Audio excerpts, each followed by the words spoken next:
are changing. We're flying high, creating a complaint-free world. No more, no more. Today we're going to jumpstart what I call You're Right. You're right.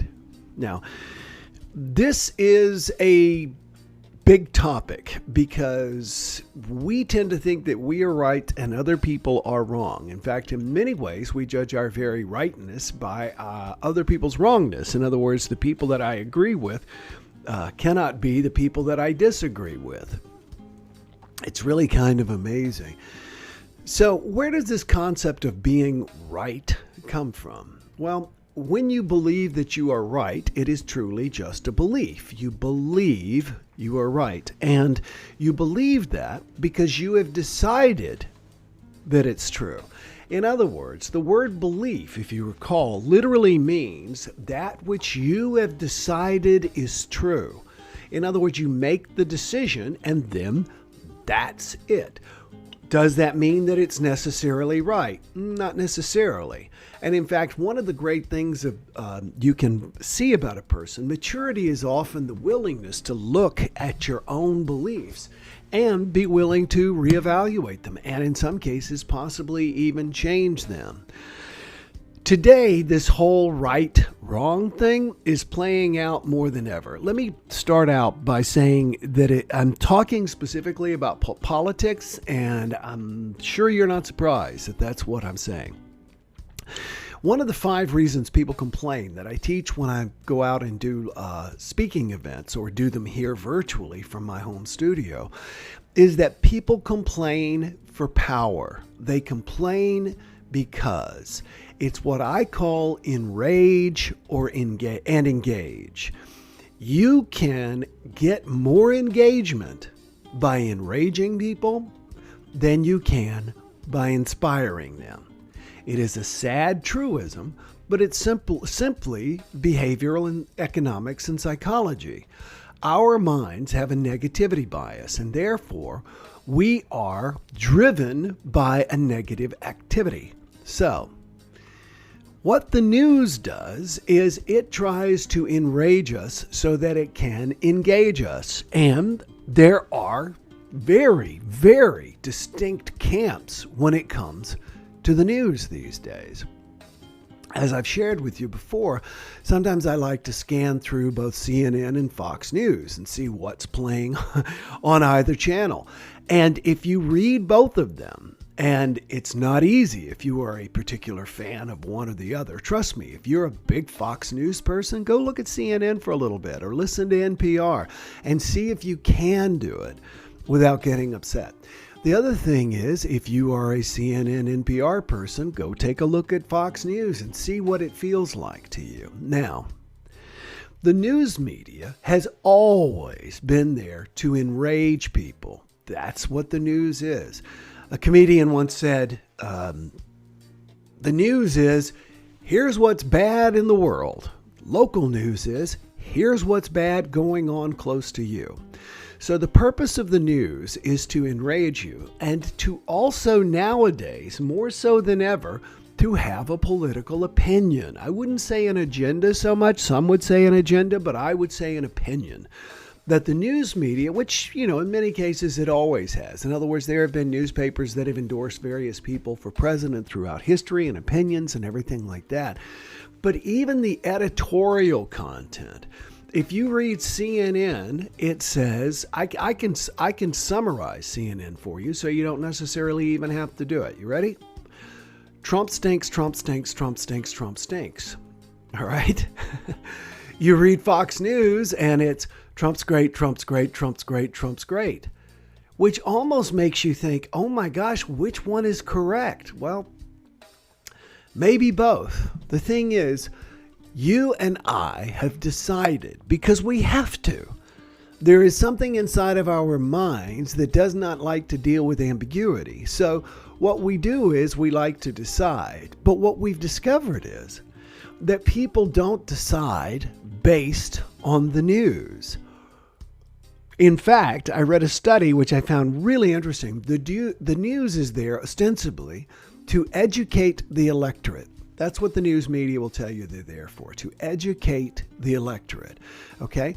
The challenge is that people are not educated by the news. It's been proven that people go in with their own confirmation bias, and then they find the news programming that supports where they are coming from.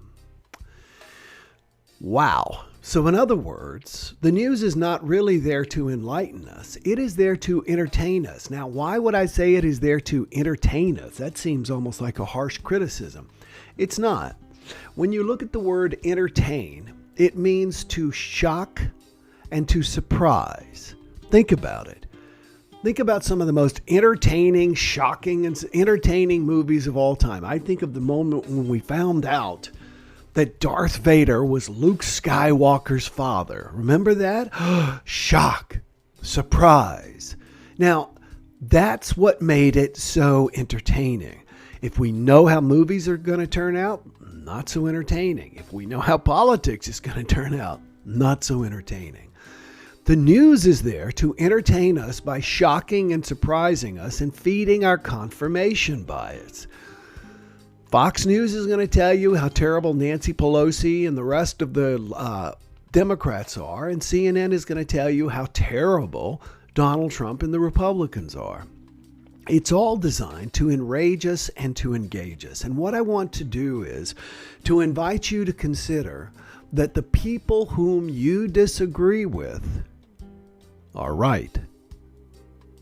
Let me say that again. The people you disagree with are right. In other words, they have taken in information, they have lived experiences, and then they have chosen to believe certain things. Well, they're wrong. They shouldn't believe that. If you were in the same situation as them, with the same nature and the same nurture, you would have the same beliefs. I know a lot of people that I went to high school with who have not seen the world quite as much as me. And this is not a criticism. I'm just saying that I've been exposed to some things like traveling to Africa and China and things like that. And so my viewpoints have been somewhat expanded beyond the news of those locations, whereas they have taken in the news, and so they continue to believe certain things. It's all what you're exposed to. So when you think about the idea that what it is you believe, you've simply decided that's true. You've simply decided it's true, or it's not, or it is, or it isn't. You've decided what is true. And the same is true for other people. Now, what if we applied the Dale Carnegie approach of agreeing with people? Jesus said, agree with thine adversary quickly. What if rather than getting all upset with them, we simply agree with them? Why do we feel the need to change other people's opinions? Because we are insecure about our own. Why are we insecure about our own? Because we are afraid that if we don't believe as the herd does at some level, we are going to be ostracized. As I've said many times before, our number one fear is embarrassment, because at a very, very tribal, basic nature, it can ultimately lead to our being ostracized from the herd, which is frightening. That is why people create their own herds. That's why churches start out in one direction and then they invariably split and move on and split and split. The church that I was a minister of in Kansas City, where the complaint-free movement started, had one minister for 40 years and drove away 4 ministers, and then it finally split, which is what it needed to do in the first place. Why? Because there are people who did not agree, and it just simply was time for them to move on, and other people did. So we have got to be aware that we might be wrong.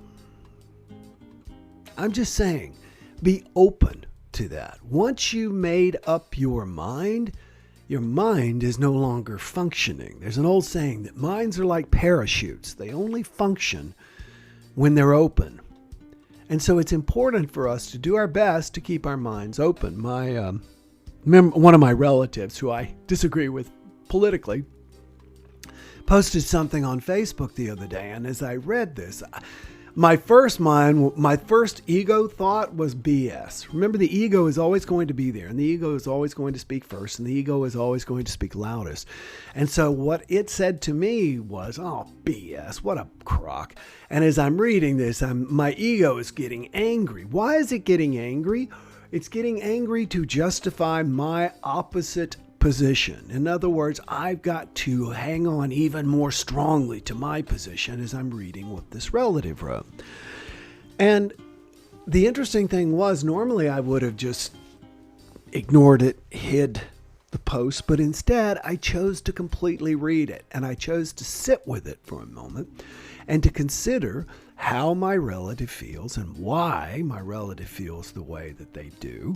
I'm trying to be very gender neutral here, but I have equal numbers of male and female relatives. The point is, it's a she, is right. She's right from her perspective.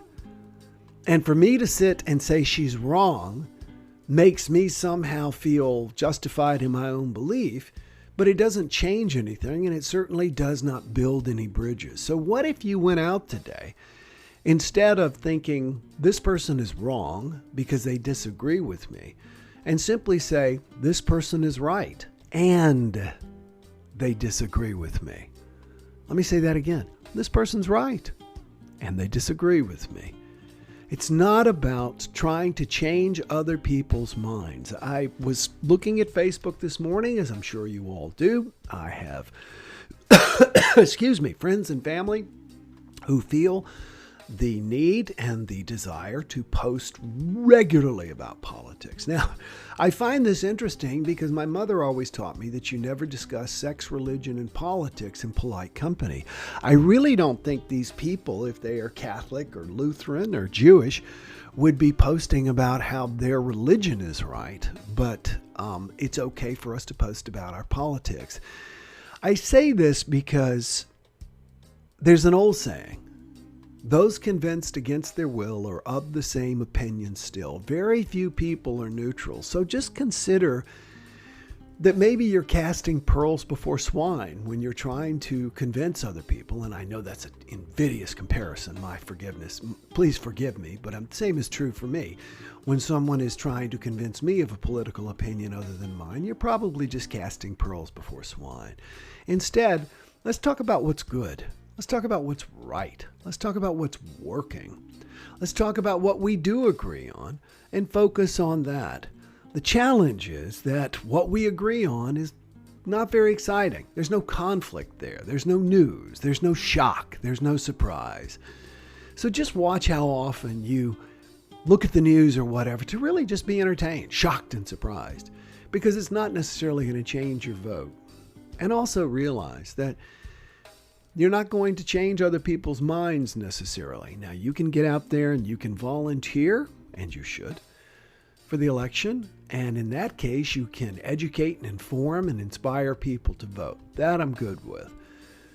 But stop trying to change your grandfather, your cousin, your sister, your brother, whatever, your friend, and just accept them for the way they are. And to realize that you want them to accept you for the way you are as well. It's just human nature. We are going to say goodbye here in just a moment. I see we've got a bunch of people. If anybody wants to make a last moment comment or post a question or comment, please know that I am always here to answer your questions and look forward to doing so. Just consider the fact today, going forward, that it's not important to be right. It's so much more important to be connected. So much more important to be connected.